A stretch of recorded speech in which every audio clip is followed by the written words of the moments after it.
A seguir, Mundos Perdidos. No final do século VIII, uma onda de violência aterrorizou os moradores da costa norte da Europa. Ataques vikings. Eles saqueavam e matavam, e a cada ataque os rumores aumentavam. Foi como se as portas do inferno tivessem sido abertas. Seus líderes foram lendas vivas. Ivar, o Sem Ossos, Eric, o Vermelho, e Harold, o Dente Azul. Homens cuja fama veio da brutalidade. Nossos pesquisadores vão investigar o mundo em que viveram e revelar uma imagem de uma cultura sangrenta, mas muito avançada. Eles vão reconstruir a fortaleza de Harold, o Dente Azul, o primeiro rei dos vikings. Encontrarão sinais ocultos de uma cidade guerreira sob ruas modernas. E vão examinar a tecnologia que deu uma enorme vantagem aos vikings. Com esses barcos, os vikings puderam retraçar o mapa da Europa. Barcos como esses levaram exploradores vikings como Eric o Vermelho e Leif Erikson aonde ninguém ainda fora. Usando computação gráfica, vamos reconstruir uma civilização extraordinária e revelaremos o mundo perdido dos vikings.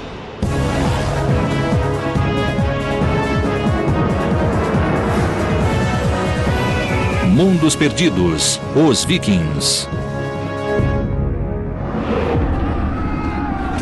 Assassinos, bandidos, bárbaros, pagãos. Embora a cultura viking tenha morrido há mais de 1000 anos, sua reputação permanece. Os pesquisadores Jonathan Foyle e Helena Hamerow querem descobrir a verdade sobre esses guerreiros e seu mundo. Helena Hamerow é uma arqueóloga de Oxford e estuda culturas europeias antigas.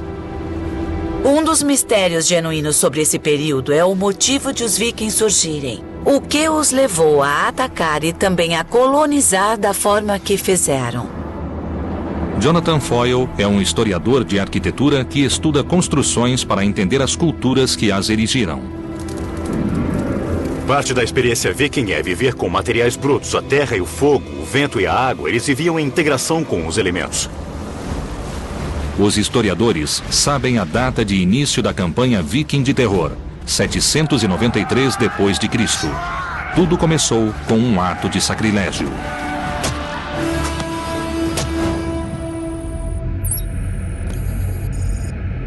Jonathan viajou para Lindisfarne, na costa nordeste da Inglaterra.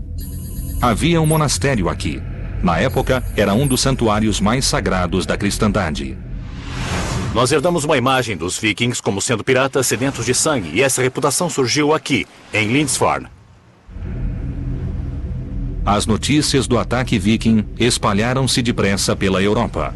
Richard Oran explica. Este foi o primeiro ataque a um centro muito importante. Este foi o lugar em que um ataque aconteceu pela primeira vez. E psicologicamente foi o ataque que levou as pessoas a acreditarem que o apocalipse chegara. O ataque foi uma surpresa. Ninguém sabia dos vikings até os barcos surgirem no horizonte. Os monges do monastério não podiam acreditar que alguém pensaria em atacar seu santuário. Mas, como Jonathan descobriu, os vikings sabiam exatamente o que faziam. O que havia aqui para os vikings? Saque. Objetos valiosos, pequenos objetos de metal e coisas assim. Mas eles também queriam escravos, que eram uma cara mercadoria. O mosteiro era famoso pelas relíquias e tesouros. Sua única proteção era a fé. Acreditavam que ninguém ousaria violar o solo sagrado. Eles não tinham defesas, era um mosteiro. Mas eles deviam ter uma muralha ou coisa assim ao redor do mosteiro. Algo como isso aqui. Tinham, sim, um muro que circundava todo o lugar. Ele separava o espaço sagrado interior do mundo externo. Mas era, de fato, apenas uma linha de demarcação. Subindo até o ponto mais alto da ilha, Jonathan e Richard criaram uma imagem da comunidade que os vikings destruíram. O que os vikings viram por aqui há mais de 1000 anos? Certamente nada como isto. Nenhuma das construções de pedra que vemos agora. Não havia nada parecido, nada disso existia. Era uma comunidade monástica. Mas onde vemos a igreja paroquial ali e a igreja do priorado aqui, era o local do mosteiro saqueado pelos vikings. Em vez de construções de pedra, pense em madeira. As estruturas simples de madeira de Lindisfarne eram assim em 793. Essas construções modestas continham, no entanto, um tesouro de riquezas e eram um alvo perfeito para os vikings pagãos. Este lugar era muito mal defendido, feito de material inflamável, e não seria difícil para os vikings chegarem em alguns barcos e destruírem todo o mosteiro. De modo algum. Não havia nada aqui que resistisse a eles, e se quisessem destruir, podiam apagar esse lugar da face da terra. Os ataques vikings eram rápidos. Eles chegavam de surpresa, atacavam, matavam, saqueavam e queimavam. Lindisfarne ficou em chamas, criando um padrão para os ataques vikings. O monge Alcuin, que estava na corte do imperador na Europa, escreveu cartas de condolência. Ele soubera das coisas terríveis que aconteceram aqui e, basicamente, elas foram colocadas por escrito e isso as marcou para sempre como um grande evento. E o que eles pensaram sobre esses estranhos cabeludos que provocaram tantos danos? Devem ter ficado atônitos. Basicamente, eles o consideraram como as tropas do anticristo. Esse era um exército pagão que matava homens de Deus. Eram totalmente bárbaros, assassinos cruéis e sanguinários. O ataque a Lindisfarne foi o primeiro de muitos. Mas de onde vinham os vikings? Para onde levavam os despojos? A arqueóloga Helena Hammerl foi a Estocolmo, na Suécia, na trilha das relíquias cristãs saqueadas em Lindisfarne. Ela queria informações sobre a terra dos vikings e sobre sua cultura. No Museu Nacional, Helena encontrou-se com o curador Kent Anderson para ver as peças. Nós temos muitos objetos. Objetos do mundo árabe e objetos do oeste europeu. Como chegaram à Suécia? Como temos objetos únicos e como eles vêm de um contexto muito especial, como uma igreja ou um mosteiro ou algo assim, então achamos que tenha sido por saque. Este também é um objeto único que deve ser resultado de saque. Ele parece muito com o cimo do bastão episcopal. Sim, é sim. Então podemos imaginar que um pobre bispo irlandês foi atacado e seu bastão foi roubado. Sim, como um tipo de souvenir. Este símbolo sagrado da autoridade episcopal contrasta com os outros objetos do mundo viking. Espadas são os objetos mais valorizados pelos museus. A arma viking de mais prestígio era a espada longa, cuja lâmina valia 16 vacas leiteiras. O guerreiro que a possuía tinha status elevado. No museu, Kent mostrou a Helena achados arqueológicos desconcertantes que indicam sacrifícios animais e humanos. Isto é parte de um crânio e de esqueletos de um túmulo que continha 3 indivíduos. 2 deles com as cabeças cortadas. Isso deve ter sido um sacrifício humano. Como sabemos que eles foram sacrificados? Bom, isso pode ser visto nos ossos, realmente. O que é isto? Marcas de cortes. Marcas. Estou vendo. Meu Deus. Sacrifícios humanos seriam uma prática chocante para o mundo cristão antigo. Sim, devem ter Isso sido. obviamente sugere um outro tipo de ideologia e divisão do mundo. E por que isso ocorreu? Eles eram criminosos? Eles fizeram algo errado e estavam sendo punidos? Não, eu acho que não. Essa era a melhor oferenda que se fazia aos deuses. Então, se quisesse oferecer mais que um cavalo ou vaca, iria sacrificar talvez um escravo ou... exato. Meu Deus. Sacrifícios humanos eram parte do funeral de um grande guerreiro ou líder. Os objetos encontrados em locais fúnebres trouxeram muitas informações sobre a cultura viking e nos ajudaram a completar a imagem do mundo viking. Nossos pesquisadores estiveram em Lindisfarne, onde surgiu a fama dos vikings como assassinos sanguinários. Viram objetos saqueados dos santuários cristãos europeus. Jonathan Foyle foi ao extremo norte da Dinamarca para revelar os segredos de um cemitério viking.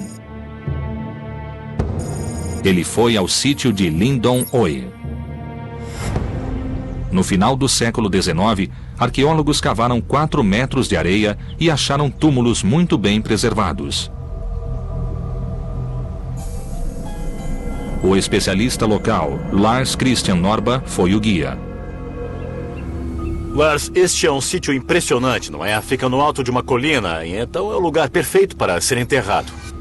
As pessoas aqui eram de uma aldeia comum. O local foi preservado pelas dunas de areia, que chegavam a 4 metros de altura aqui. Então, o dobro da minha altura. De areia. Cobrindo tudo. O mais intrigante neste sítio é o estranho padrão em que as pedras foram colocadas. Círculos, triângulos e formato de navios. Essas pedras parecem um amontoado à primeira vista. É como se fosse Stonehenge. Mas elas têm uma ordem, não tem? O triângulo é um homem, as formas redondas são mulheres e os barcos também são homens. E é claro que sabemos isso pelos artefatos que estavam com eles nos túmulos. Aqui tem a forma de um barco. Essa aqui é muito grande, não é? Se eu estivesse enterrado aqui, acho que não iria ocupar tanto espaço. Não, você seria cremado e ocuparia menos espaço do que agora. A pira funeral viking era uma plataforma de madeira sobre 4 postes com o cadáver no alto. Embaixo dela eram colocados galhos sobre suportes de madeira. A estrutura queimava com um calor intenso. Depois da cremação, os restos calcinados e as oferendas aos deuses eram enterrados e circundados com pedras. Em Estocolmo, Helena examinou algumas oferendas achadas em túmulos vikings. Uma delas é inesperada. O que mais temos aqui? Bom, nós temos alguns broches e também temos o Buda. Um Buda? Eu não esperaria encontrar um Buda na Suécia. O que ele faz aqui? Este é um achado muito raro. Foi produzido no norte da Índia e deve ter sido vendido. Os túmulos vikings têm itens de locais tão distantes quanto a América do Norte e a Índia. Como não há evidências históricas de ataques vikings a esses locais, os objetos devem ter chegado à Escandinávia por comércio. Parece que a rede de comércio viking cruzava o mundo. E isso sugere que eram mais sofisticados do que se supõe. Para saber mais, Helena Hammerl foi até a ilha de Bjorko, onde existiu Birka, uma cidade viking. 1200 anos atrás, ela era um importante porto na costa do Báltico. Helena encontrou Björn Ambrosiani, diretor do projeto Birka e um dos maiores estudiosos dos vikings. Esta área tem clima úmido e as estruturas de madeira da cidade apodreceram há tempos, mas cobriam uma área equivalente a 30 campos de futebol. Usando as evidências arqueológicas, Björn reconstruiu uma delas.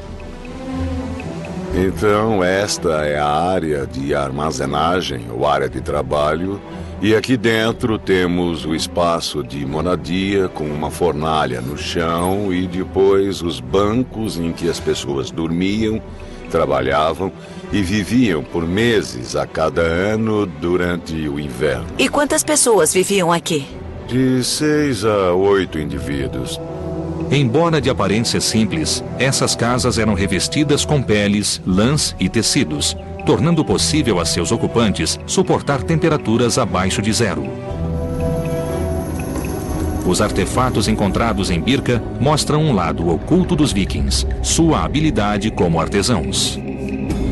Que tipo de evidências vocês têm do trabalho com bronze? Que tipo de materiais acharam? Temos cerca de 25 mil peças como esta. Certo, temos uma peça de cerâmica queimada com alguns desenhos. Isso parece ter sido usado para fazer um belo broche de bronze ou um par de broches que uma mulher usaria em suas roupas do dia a dia. O número de moldes e de objetos de bronze encontrados em Birka sugere que as joias não eram feitas só para uso local, mas também para comércio. As rotas comerciais de Birka chegavam à Rússia e a toda a Europa. Alcançavam o Oriente Médio, Índia e China. Birka era um centro internacional. O sucesso de Birka trouxe problemas, e é claro que eles precisavam de defesas. Estes são grandes montes de terra com um espaço no meio. O que é isso que vemos? São os muros da cidade, e este é um dos portões. E em cima disto havia uma paliçada de madeira e existem traços dela. E isso fazia parte das defesas da cidade. As defesas circundavam uma área de mais de 445 mil metros quadrados e indicam um equívoco atual sobre a cultura viking, pois os muros de Birka foram construídos para bloquear os homens que os moradores chamavam de vikings.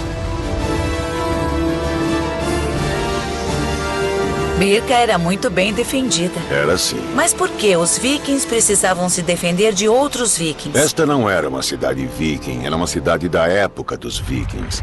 Os vikings eram piratas do mar que saqueavam outros vikings. O nome viking foi atribuído a uma civilização, mas originalmente se referia às ações de poucos. Agir como viking significava atacar. Então não devíamos nos referir aos moradores de Birka como vikings, e sim como comerciantes bastante pacíficos. Realmente parece que os vikings eram apenas essa elite militar que se parece um pouco com a máfia. Isso mesmo.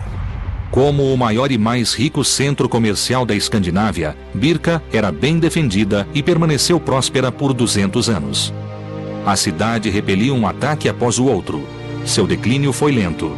O nível do mar baixou e o porto deixou de ser navegável. Os navios essenciais para o comércio não podiam mais alcançá-la e Birka foi abandonada. Nossos pesquisadores estão na Escandinávia em busca do mundo perdido dos vikings. Visitaram a cidade comercial de Birka e descobriram que os vikings eram gangues de saqueadores que constituíam apenas uma pequena parcela da população escandinava. Os atos de alguns definiram a história de toda a população. Os pesquisadores investigaram a tecnologia que tornou possível a era viking, o barco viking. Esses barcos revolucionários levaram os vikings mais longe para o oeste do que qualquer outro europeu antes deles. Perto da Escandinávia, os barcos eram uma arma que provocava morte e destruição.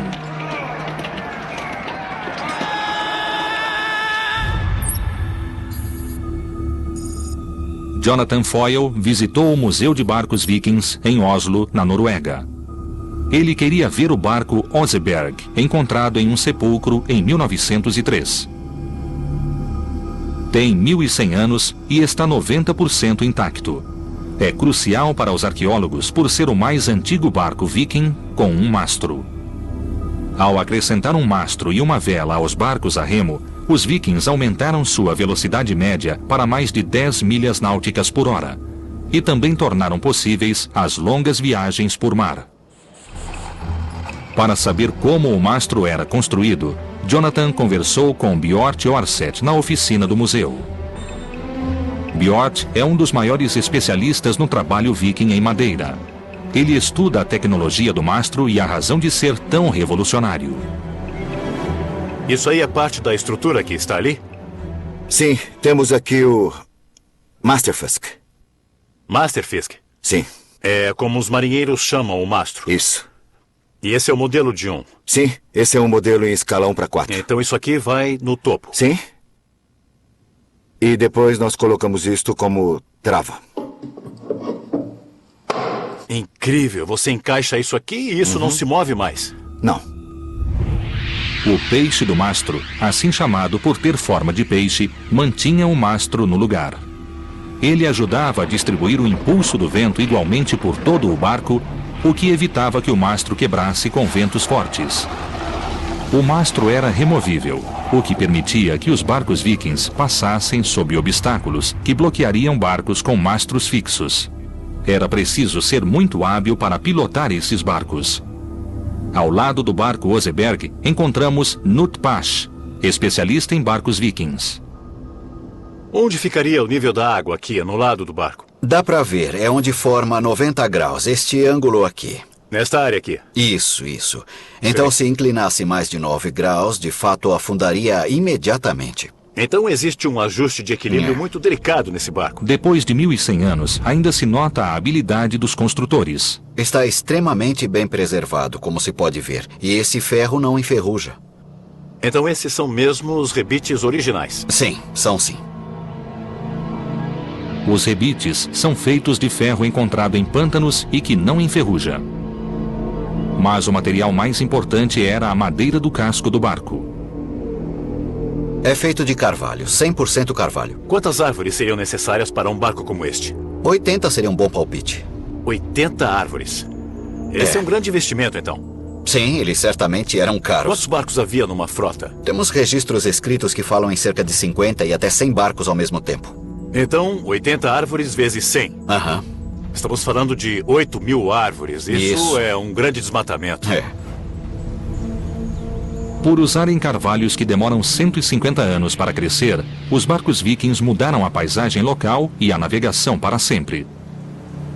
Há uma essência dos vikings nesses barcos. É onde imaginamos que os vikings estivessem em alto mar. Mas, ao ficar face a face com um barco viking de 1000 anos, sentimos um respeito real por sua engenhosidade, por sua destreza e pura determinação. A habilidade e a determinação dos vikings é aparente no Museu Roskilde, na Dinamarca. Helena veio investigar como o projeto revolucionário dos barcos mudou o mundo viking. Ela esteve com Turi Müller, que constrói barcos com técnicas e tecnologias vikings. As ferramentas que está usando são similares às que eles usavam na era viking? Tentamos fazer o mais igual possível. Podemos ver pelas partes escavadas. Algumas vezes não conseguimos achar todas as ferramentas que vemos nas marcas no barco. Que sistemas de medida usavam? Sabemos o que usavam na era viking para fazer isso? Não sabemos. Existem muitas teorias, mas na construção de barcos tradicionais, a gente faz isso pondo ao lado. Sim, então usavam padrões. Sim. Quanto tempo se leva para construir um barco como este em que você está trabalhando? Levou 4 anos e meio com o trabalho de 5 homens. Mas eu acredito que eles provavelmente preferiam construir com muito mais gente que isso, sabe? Uma equipe maior, é. Sim. Cada barco exigia muitos homens e recursos.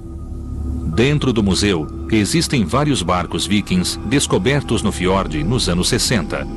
Eles nos mostram mais detalhes do projeto viking. Com Anton Engler, curador do museu, Helena examinou vários barcos vikings. Este foi o auge da construção de barcos vikings. Décadas de experiências produziram uma forma quase perfeita. Este era um verdadeiro barco viking, usado para aplicar a lei? É, um grande escandinavo homem de guerra. Todos os barcos vikings, inclusive o Homem de Guerra, têm as mesmas características. Primeiro, a quilha e as vigas mestras eram presas da proa à popa. Vigas de sustentação apoiavam uma plataforma na qual ficava o peixe do mastro. As tábuas do barco eram superpostas verticalmente e presas com rebites. O barco tinha 3,5 metros de largura e 30 de comprimento. Por último vinham os escudos de proteção, os remos, o leme, o mastro, o cordame e a vela. O Homem de Guerra levava de 70 a 80 vikings e sempre havia 60 remando. Seu casco raso tornava possível ir a qualquer lugar. Este barco tinha um casco de não mais de 3 pés ou 1 metro. E isso tornava possível navegar em qualquer rio da Europa. Então, esses eram barcos muito flexíveis que podiam cruzar um oceano, subir e descer a costa e também podiam navegar terra dentro. Poderia chamá-los de barcos anfíbios. Essa flexibilidade foi crucial para seu sucesso, pois podiam atacar rio acima, longe da costa. Helena queria descobrir como era a vida a bordo, e Anton lhe mostrou uma das réplicas. Percebi que não foi construído pensando em conforto. Existe muito pouco espaço e nenhuma privacidade aqui para os 60, 70 ou 80 homens que poderiam estar a bordo. E os alimentos e bebidas, as provisões, onde a comida era guardada? Como pode ver, há um espaço pequeno no barco, quase todo cheio de lastro, e como queriam carregar bastante armas, só podiam carregar muito pouca comida e água. Em 2 semanas ficariam sem nada. Então, a cada 2 semanas, precisavam ter certeza de poder ir à terra para obter suprimentos. Isso. Apesar da falta de espaço, os barcos eram ideais para a exploração. E líderes vikings como Eric o Vermelho e Leif Erikson conseguiram percorrer enormes distâncias. O alcance, a velocidade e a facilidade de manobra dos barcos vikings eram uma clara vantagem. No século IX, os vikings pararam de saquear e passaram a invadir. Em 866, Ivar, o Sem Ossos, levou seus homens à Inglaterra, onde sua crueldade tornou-se lendária. Nossos pesquisadores visitaram a cidade viking de Birka, importante porto comercial do Báltico, e viram como o projeto único dos barcos vikings os ajudou a saquear a Europa. Jonathan Foyle foi até as Ilhas Britânicas, onde os saqueadores transformaram-se em colonos. Essa mudança influenciou os vikings em toda a Europa. Em 865, o líder viking Ivar, o Sem Ossos, partiu com seus homens. Seu alvo era a cidade de York, capital da Nortúmbria, no nordeste da Inglaterra. Jonathan visitou a cidade para descobrir como ela era quando os vikings estavam se aproximando. Em 866, uma frota de barcos vikings foi avistada no rio Ouse. Isso foi 70 anos depois do primeiro ataque a Lindisfarne. E vieram em grande número porque as regras do jogo haviam mudado. Essa frota não veio apenas saquear a cidade. Eles vieram conquistá-la. O massacre foi terrível. York foi conquistada e seus habitantes foram mortos. Mas a crueldade foi além disso.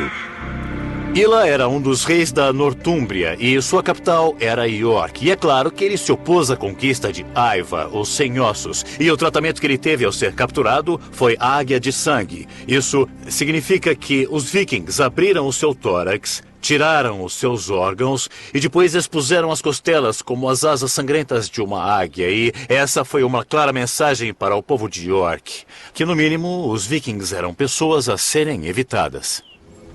Ivar mudou o nome da cidade para Jorvik. Situada no ponto de encontro de 2 rios e com acesso às rotas comerciais europeias, York era importante para os vikings. Eles deixaram marcas aqui. Jonathan explorou a herança viking que ainda existe na cidade moderna. A York moderna ainda tem nomes de ruas dados pelos vikings 1000 anos atrás. Nós temos a Ness Gate, a rua para um trecho que relembra a geografia que eles conheciam na época. Nós temos a Micklegate, a grande rua. Essa foi sua experiência do tamanho das ruas que eles criaram. E temos também a Coppergate, um lugar onde faziam xícaras. Então, desde a geografia até o lugar em que viveram e seu trabalho, a York Viking ainda existe aqui hoje.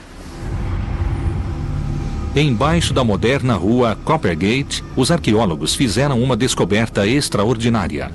Bem preservados no solo pantanoso, eles encontraram sinais de 8 casas vikings do século X. Jonathan foi ao centro Jorvik, construído ao redor das ruínas. Aqui, o arqueólogo Richard Hall explicou a importância do lugar. Então, Richard, de repente vocês descobriram 8 casas vikings? Foi empolgante e muito importante encontrá-las tão bem conservadas. Ninguém vira algo assim antes. Os arqueólogos costumavam achar esqueletos de casas, mas aqui elas estão em 3 dimensões. Em alguns pontos tem 1,80 m de altura. São as casas vikings de madeira mais bem conservadas. As madeiras conservadas no solo indicam como a estrutura foi construída. Primeiro era cavado um porão com 2 metros de profundidade e revestido com pranchas de carvalho. Depois, grandes pilares de carvalho eram fincados no chão a intervalos regulares. Eles sustentavam as grandes vigas que eram a primeira parte da estrutura. Richard, eu não estou vendo juntas nem cavilhas. Como é que isso fica firme?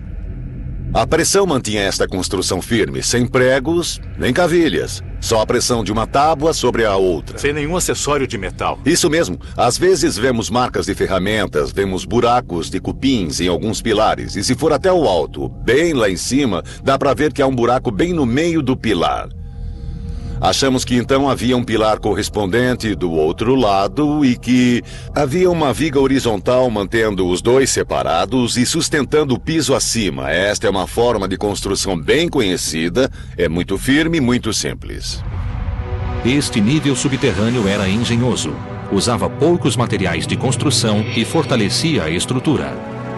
Acima do solo, pilares de madeira eram encaixados nas vigas e, por fim, vinha o telhado de palha e as paredes feitas com pranchas.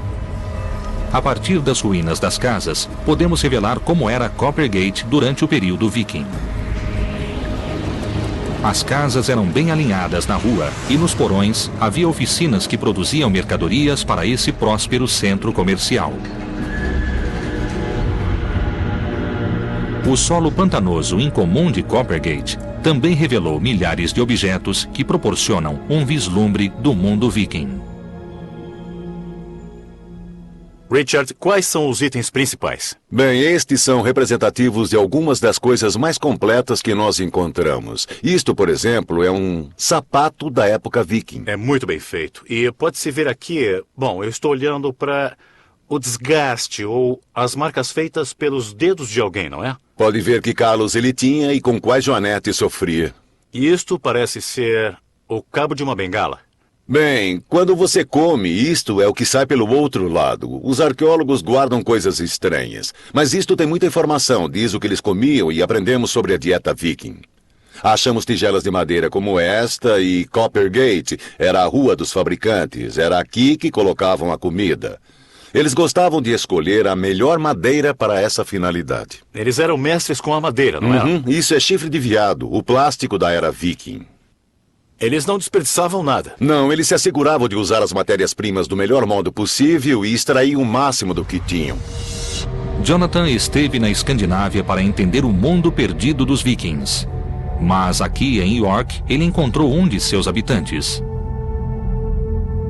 Richard, eu estou finalmente face a face com um viking. Face a face com um habitante de Jorvik 1000 anos atrás. Alguém que teve um triste fim. Se olhar cuidadosamente para o esqueleto, verá que tem diversas marcas causadas por ferimentos de lâminas. Então, achamos que ele morreu em uma batalha. York era importante e foi cobiçada por vários governantes. O povo de York estava acostumado a lutar para defender a independência. Muitos esqueletos foram encontrados em York com sinais de ferimentos em batalhas, normalmente causados pela alabarda.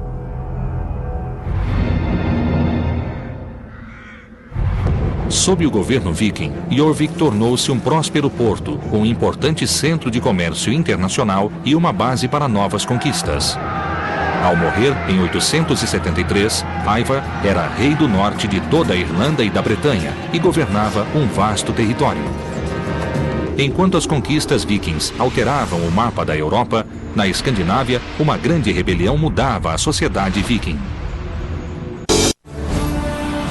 Nossos pesquisadores exploraram o território viking e revelaram redes de comércio com a Europa e outros locais. Eles mostraram a extraordinária habilidade viking na construção de barcos e na navegação. Visitaram também o centro da Dinamarca. Em Roskilde, Helena pesquisou sobre Harold, o Dente Azul, um líder viking do século X que uniu a Dinamarca e também foi rei da Noruega. Harold era um viking típico, alto, forte e guerreiro, mas tinha um conflito interior. Embora nascido pagão, Harold converteu-se ao cristianismo. Para concretizar sua visão de uma Dinamarca cristã, ele ordenou a construção de acampamentos circulares, chamados de fortificações em anel, para unir as tribos vikings em luta.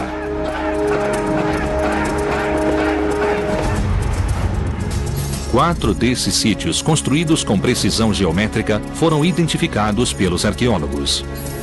Helena foi a Trelleborg para investigar como eram construídos. Ela se encontrou com Mads Sterne, especialista na construção das fortificações. A construção foi iniciada em 975. Tudo isso foi parte de uma grande mobilização militar na Dinamarca nessa época. Embora Harold não tenha escrito por que construiu as fortalezas, temos uma boa ideia do que deve tê-lo motivado. Ah, sim. Podemos ver por dentro? Sim, claro. Eles foram para uma das barreiras para ter uma visão melhor do sítio. Em cima da barreira de terra havia uma cerca de madeira. Sim, era assim. Essencialmente... E havia um caminho no alto da barreira. Também era fácil andar ao redor e cruzar os portões. E havia, é claro, pontes para que pudessem mover as forças muito depressa ao redor de toda a fortaleza quando acontecia uma batalha. Agora podemos revelar como essa fortificação era impressionante quando vista de fora. Rodeada por uma paliçada de carvalho com 7 metros de altura, ela era guardada por guerreiros de elite. Acreditamos que havia cerca de 400 a 500 guerreiros aqui. E as famílias de alguns deles moravam ali. Acabou sendo não só uma base militar, mas também um tipo de comunidade local. As fortificações em Anel funcionavam como centros regionais de controle e de coleta de impostos e como símbolos do poder de Harold, o Dente Azul. Devia haver fazendeiros que traziam provisões para os guerreiros. A ideia é que o rei e seus homens viajassem de uma fortaleza para outra e quando acabavam os víveres, eles seguiam para a próxima. Então o rei estava literalmente viajando pelo país e consumindo os impostos, praticamente comendo os impostos. Sim, é isso mesmo. A construção dessas fortalezas consumiu muitos recursos. A construção de Trelleborg exigiu o trabalho de centenas de homens durante 6 anos e usou mais de 9.000 carvalhos. Foi necessário muito trabalho, realmente. Devem ter sido uns 1.000 homens trabalhando aqui, pelo menos. O muro da fortaleza era um anel de terra com 135 metros de diâmetro, 17 metros de espessura e 7 metros de altura, rodeado por um fosso de 4 metros com estacas afiadas. Em cima disso, havia uma paliçada e um caminho. 4 portões permitiam a entrada ao centro do forte, criando um símbolo arquitetônico da cristandade, uma cruz gigantesca. Só havia uma pessoa que poderia ver isso e, na verdade, era Deus no céu. Em Furcate, outra fortificação em Anel, Jonathan Foyle investigou como era a vida nessas estruturas enormes. Estou em Furcate, um forte que é idêntico a Trelleborg. Nós temos a mesma barreira circular de terra com entradas ao norte, sul, leste e oeste. Parece que foi feita com um grande cortador de biscoitos sobre a paisagem. Jonathan investigou o que essas estruturas e os objetos encontrados nelas revelam sobre o mundo perdido de Harold, o Dente Azul. Jonathan foi acompanhado pela especialista Elsie Rosedal. Você deve ter descoberto com os objetos a dimensão humana. Como essas construções eram usadas e o que elas dizem a você? Essa uniformidade de planos sugere que o uso era puramente militar em todas elas, mas pela distribuição dos objetos encontrados você pode ver que mesmo que as casas tivessem todas o mesmo layout, tinham funções diferentes. Estas foram estruturas estranhas que surgiram em uma situação política muito específica. Elas foram construídas e não há nada igual em nenhum lugar. Já procuramos em todo o mundo. Com as descobertas em Furcate, os arqueólogos reconstruíram a aparência das construções que existiam aqui. Com 30 metros de comprimento por 8 de largura e sustentadas por mais de 50 estacas inclinadas, as construções eram o foco da vida. Ao reconstruir uma casa em Furcate, os arqueólogos viram que a construção exigia tanto esforço e conhecimento quanto a construção dos barcos vikings. Mas ainda existem dúvidas sobre seu projeto singular. Eu estou perplexo no limiar deste mundo viking. A sensação dominante por aqui é da madeira. Ela o rodeia, é quase como uma tenda de madeira. Tudo que se vê é madeira ou escuridão. Tudo isto é carvalho sólido. Todas as estacas estão fincadas no solo. Eles eram mestres em tudo que usava madeira, como sabemos pelos barcos. E por que a parede é curva? Bem, houve muitas sugestões e uma delas, a ideia do barco, não é muito provável. Mas pode ter sido para que houvesse mais espaço ao redor do fogo. No interior, Jonathan sentiu como era a vida nessas grandes salas. Eu não sei se sou só eu, mas eu sinto vontade de ficar o mais perto possível do fogo. Isso reflete o uso da casa no passado? Coisas importantes aconteciam nessas grandes salas, como, por exemplo, apresentações de poesia. Também havia todo tipo de acrobacia e coisas assim. Reconstruindo o plano da fortaleza, como era no reinado de Harold, o Dente Azul, vemos Furcate como uma estrutura monumental projetada para a guerra, mas que também era o foco da comunidade e da sociedade viking durante as épocas de paz. Porém, as fortalezas não sobreviveram ao homem que ordenou sua construção. Vikings pagãos rebeldes, liderados por seu filho, insurgiram-se contra Harold e sitiaram suas fortalezas sagradas. Houve uma revolta liderada por seu filho Ven, o Barba Fendida, e ele foi morto. Depois dessa revolta, o novo governo não se interessou pelas fortalezas e elas foram abandonadas. Então, de fato, são fracassos.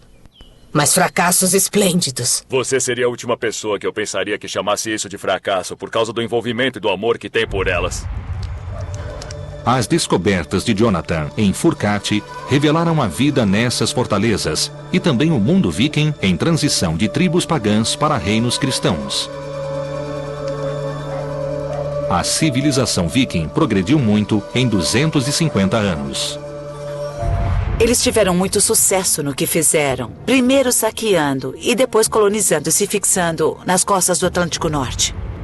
Os descendentes de Harold governaram um império que incluía a Inglaterra, Noruega e Dinamarca, e os vikings fixaram-se em toda a Europa e além dela. Nossos pesquisadores descobriram que a influência viking, iniciada com a violência dos saqueadores e fortalecida com o comércio, só foi possível pelos barcos vikings. Seguindo uma trilha de pistas, eles revelaram que o mundo viking não desapareceu. A capacidade de adaptação e de evolução dos vikings levou-os a criar uma cultura nova e versátil.